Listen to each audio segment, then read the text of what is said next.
If you're looking to start a new big building project but you're not sure where to begin, then you have come to the right place. These build ideas aren't something you can whip up in a matter of minutes. They are intentionally time consuming.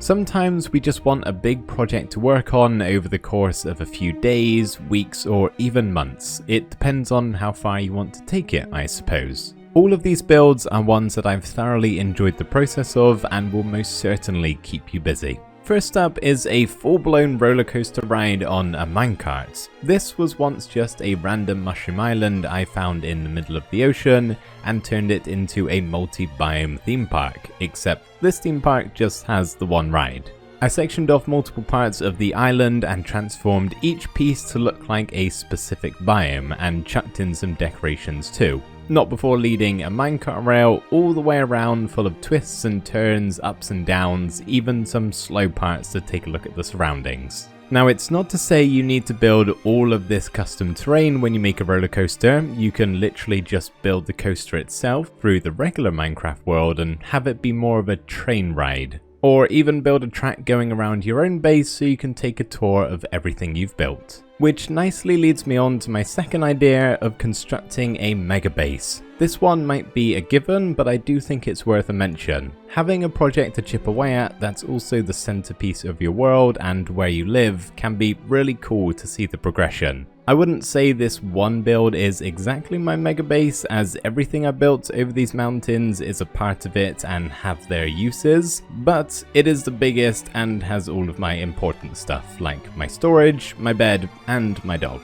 As I said, a lot of these buildings in my base have a function. For example, this is my iron farm, or at least the covering for it. The main farm is underground. Same with my wool farm, super smelter, villager breeder, and so on. I just love building something useful and covering it up with something that looks nice. So that's essentially the next idea. Of course, you can pick a bigger farm to build on the surface and give yourself the challenge of covering that up, like my mob farm here that I plonked a giant desert pyramid on top of. This is my biggest single build project that I've ever done. I have other more time-consuming projects coming later, but this temple is the most time I put into just one building, and it was so worth it. I love this thing. It could also be counted as a bit of a transformation of the regular pyramid that generates in the desert. Although it doesn't look awfully similar, that was the original idea. I also did the same with this ocean monument that I raised up from the water and built my guardian farm underneath of. Basically, you take the normal Minecraft structure, whichever one you'd like to build upon, and you just make it bigger and better. I really enjoy doing this because the idea of what to build is already there, you just have to improve upon it. And besides, who doesn't love a good before and after transformation? Just beside my ocean monument on the nearest piece of land, I have this giant build, which is actually my world spawn. I feel like where you first join your world is quite an important part of it and is often forgotten, so why not build something cool there? Then, if you happen to leave the end or die without having your spawn set elsewhere in a bed, you come back to this, or whatever it may be for your own world. All I did was construct a massive tower, almost a beacon of sorts, and then spread moss everywhere to give the whole area an ancient sort of feel.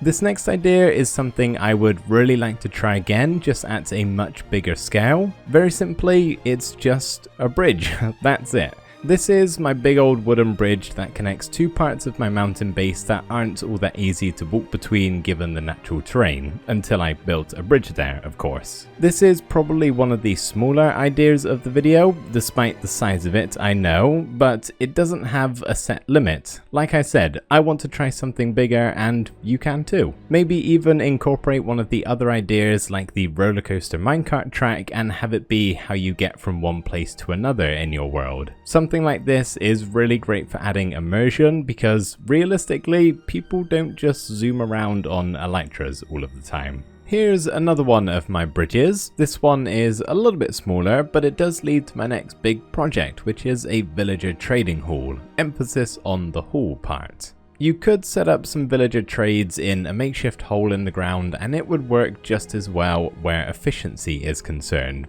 Or you could build a literal hall around the villagers that you trade with. Of course, it would take a bit more time, but that's kind of the idea here. And it would certainly look much better, as well as making the trading process much more fun. There's something about planting a big field of wheat that I think just looks really nice. I can't quite explain it. This is my wheat field alongside a peculiar looking windmill.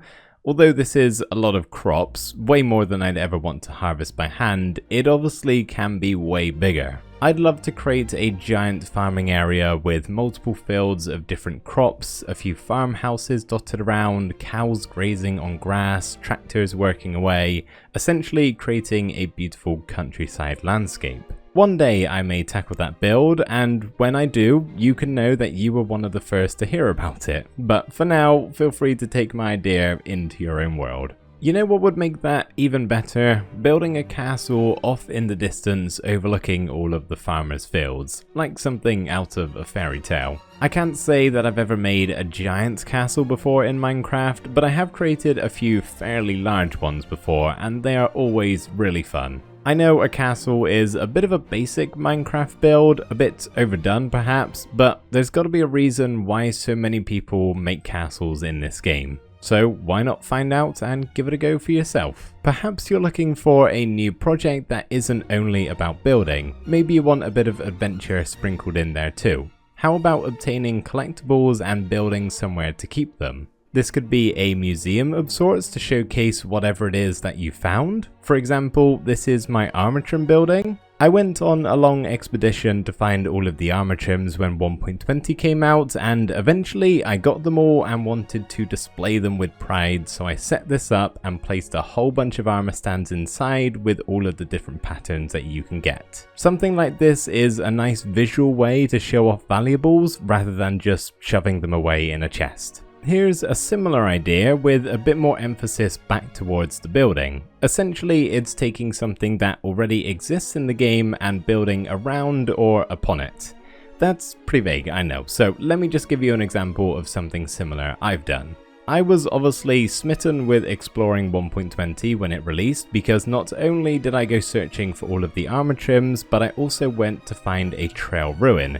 They are not so easy to locate, by the way. But when I did, my plan was to preserve it. I fully excavated the area by breaking all of the natural blocks like stone and dirt, just leaving behind the structure itself. Quarried the rest away, revealing it out into the open, and just had it on display like that, so you could easily walk around and take it all in. Almost as though this was an ancient landmark that you could take a tour of. I could have also gone in the other direction and restored it back to its former glory, trying to envision what it would have looked like, but I'll leave that one for you guys. One of my favourite things to build in Minecraft is something for animals. I've made my dogs their own house, my sniffer its own island, and more recently my horses their own ranch. I was trying to get the fastest horse in Minecraft, and this is how many it took to get it. I love building something totally over the top for a pet in this game, even though they are simply just pixels on a screen and can never understand the effort that I put into a build. I still like to give them a good home anyway. It's a fun process putting together something like this and having a quote-unquote living animal move into it. You could even do it for multiple animals and make a zoo of some kind. So you got a glimpse of my sniffer's own private island. Well, that's kind of the next project idea. It doesn't have to be for a sniffer, but why not build your own custom island from scratch? That's what I did here for this volcanic island beside my pirate village, and when I say from scratch, I mean it. I built this up from the surface of the ocean. Thankfully, it was a fairly shallow region. Can't say I'd recommend doing this in deep water though. Better yet, build it on top of an island that already exists. Much easier that way. You can make literally whatever you want on here. Your new base, a roller coaster like from earlier, a sniffer's paradise, or just a nice bit of custom terraforming to improve the look of it. We're heading to the Nether now for this one, and it's something that a lot of you may already have set up in your own world, a Nether Hub, somewhere that connects all of your frequently visited places in the overworld via Nether portals. There's no real reason to make a project like this be anything special, as long as it's clear where you need to go, that's all you really need. But at the end of the day, there's no harm in making something look a little bit nicer. Mine is on the top of the ceiling because it's much easier to get around, and I have this Greek-inspired temple as my hub. Then lots of pathways shooting off to all of my different locations. I've even got soul soil under all of the carpet for super speed, even though I just fly anyway. I definitely recommend making a cool Nether Hub, especially if you're on a server, as overall that will probably be the place that's most visited by everybody, so it should be good. The penultimate idea takes us back to the overworld and into a secret hiding spot that only you know the location of, to a hidden place filled with all of your riches, or your base, or just a cool surveillance room / doomsday bunker that includes a bunch of fun details. That's what I did for this one anyway. I think it's a really neat idea, taking something that looks completely normal from the surface, but secretly is a giant building project totally hidden away. You can build whatever you want down here, and again, you may be more inclined if you're on a server with other people, but there's no reason why you can't still make a secret base in your own world on your own. I did, and it was really fun to work on. So at last, we have arrived at the final big build project idea, and this one is probably the biggest, or at least it can be. Why not start building your very own custom village, town, or city? I've spent a large portion of my time playing Minecraft building these sorts of villages, all varying from one another in style. Remember earlier I said that I have other more time-consuming projects that I've worked on? Well, here they are. Obviously not every village takes the same amount of time to complete, some are only very small, but others are much bigger. This, for example, is Fisher's Nest, and it's a village I spent the longest on, chipping away over the course of several months. I adore this place, like I do with all of my village projects. If you are looking for something to keep you busy without getting bored of it, I'd say this is pretty much perfect. It's not as though you're just working on one single build that seems to be taking forever to complete. It's a bunch of smaller builds all made up to create a big build. So I find it's harder to burn out on a project like this, because if you start getting fed up with, let's say, making houses, you can go work on a park instead, or the town hall, or anything you'd like. Plus, when you finish a custom village project, it is so satisfying to walk around in and see all of the hard work you've put into it. It's a feeling that I strongly recommend. I have got another video on my channel focusing on how to build custom villages, so feel free to check it out here on the end screen if you'd like. But that's going to do it for this video, everybody. If you've got any other ideas you'd like to share, please drop them in the comments below for everyone to read. But thank you very much for watching. I hope you enjoyed, and I will see you in the next video. Bye for now.